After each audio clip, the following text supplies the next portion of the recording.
and symptoms are the visual and subjective evidence used to understand the underlying pathophysiology happening in our body. Breast cancer is the abnormal growth of cells lining the breast lobule and duct. First of all, DNA replication and the cell cycle must be understood for the cellular development of cancer. In mitosis, the DNA of the cell must be replicated to pass on to the new cell. Interphase is when DNA is replicated preparing for the mitotic phase cell division. It is an interphase where mRNA copies the DNA and sends this information to the ribosome, which prepares the nitrogenous bases for the DNA replication. However, if the mRNA misinterprets one, this results in a mutation of the gene.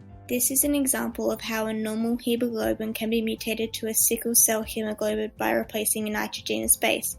CDH1 is a tumor-suppressing gene which is often mutated in breast cancer patients and explains the ability for the tumor to grow. Furthermore, unlike normal cells, cancer cells are incapable of undergoing apoptosis through their proto-oncogenes turning cancerous and redeveloping into oncogenes. Thus, the cells undergo mitosis at an uncontrollable rate. It can either be invasive or non-invasive, which is normally referred to as ductal carcinoma in situ. This is defined by the cancer not invading through the basement membrane of the breast ducts. A common sign of invasive breast cancer is a lump or change in breast appearance. This is caused by the cancer invading the Cooper's ligament, which is responsible for the breast shape. Cooper's ligament is attached to the overlying skin, which allows the cancer to be visible on the surface of the skin. Furthermore, another symptom is warmth to the touch of the breast and redness. This involves the lymphatic vessels, and the production of heat is in response to the innate immune response from the body. Heat is produced to improve the responsiveness of the macrophages to invading pathogens. Another sign of breast cancer is nipple discharge. Nipple discharge often appears bloodstained and is unilateral.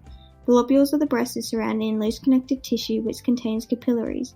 Due to the pressure and trauma, the cancer spreading can cause these capillaries damage, and thus blood enters the lobules and ducts to then flow towards the nipples to be excreted.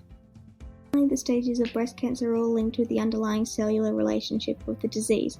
Staging involves the TNM system, which involves looking at tumor size, lymph nodes involved, and if the cancer has metastasized in the body. Ductal carcinoma in situ is classified as stage 0, with invasive lobular and invasive ductal breast cancer then ranging from stage 1 to stage 3. Stage 4 is when the breast cancer has metastasized to other areas of the body, such as liver or bones, as well as other lymph nodes. Often pain is a symptom of stage 4 as the tumor has infiltrated the nerve ending.